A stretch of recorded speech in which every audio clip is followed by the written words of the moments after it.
This is part 2 to my previous video. Thank you guys so much for the likes and support. Without further ado, here is the video. What if your replacement sees you? You will know if your replacement sees you if it makes eye contact. So if it does see you,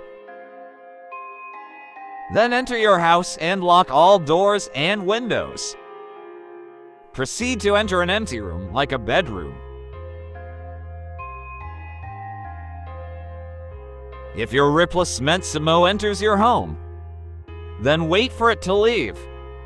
If your replacement enters the room you're in, then hide in something like a closet until it leaves. Remember, just because you cannot see your replacement doesn't mean it's not there waiting.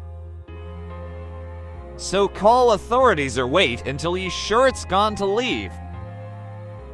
If your replacement catches or finds you, then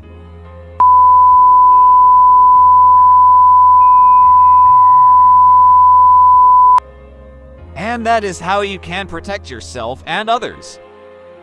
Use this information responsibly. Good luck!